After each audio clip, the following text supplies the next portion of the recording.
آپ نے جو بتایا کہ میں دو فرقوں کے علاوہ میں اسماعیلیہ آغاخانی کے بارے میں آپ کا کیا خیال ہے؟ اچھا وہ پورا سوال نہیں لکھا انہوں نے.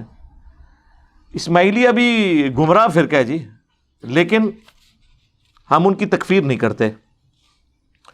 ان میں کوئی کفر ایسا نہیں پایا جاتا جس کی بنیاد پہ آپ واضح طور پہ انہیں کافر کہیں. قرآن کو تو وہ محفوظ مانتے ہیں.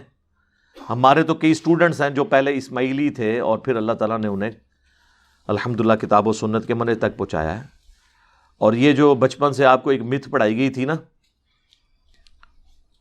کہ جی شیعہ کے اندر کوئی حافظ قرآن نہیں ہوتا، اسماعیلی شیعہ وہ شیعہ ہیں جن کو اثنا عشری جو عمومی شیعہ ہیں وہ انہیں کافر سمجھتے ہیں.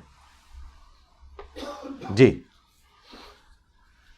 امام جعفر کے دو بیٹے تھے ڈومیننٹ،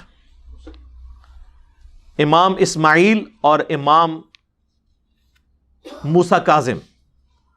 جو عمومی شیعہ ہیں اثنا عشری جو 12 اماموں کو مانتے ہیں، اثنا عشرہ کہتے ہیں 12 کو، وہ ان کا سکسیسر امام جعفر کا مانتے ہیں امام موسیٰ کاظم کو.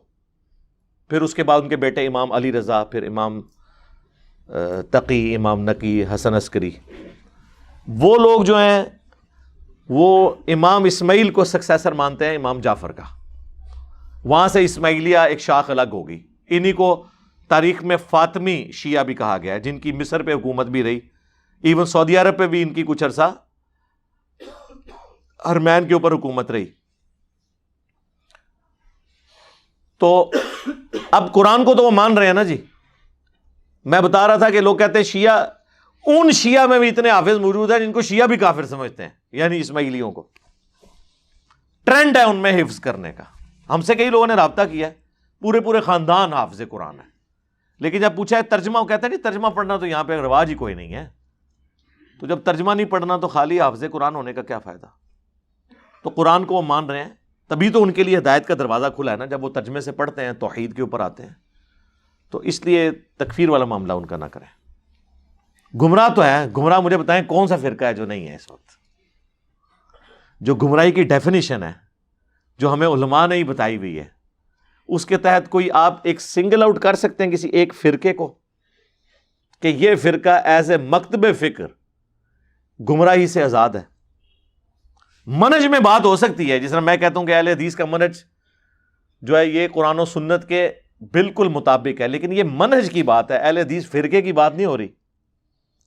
جہاں پہ اہل حدیث خود ڈنڈی مار جاتے ہیں اپنے منہج کے ساتھ تو ظاہر ہے وہ گمراہی خرید لیتے ہیں نا. منہج میں تو کوئی مسئلہ نہیں ہے، کتاب اللہ، سنت، اجماع اور پھر اس کے بعد اجتہاد، یہ اہل سنت کا منہج ہے. تو گمراہیاں تو ہر مکتب کے اندر موجود ہیں.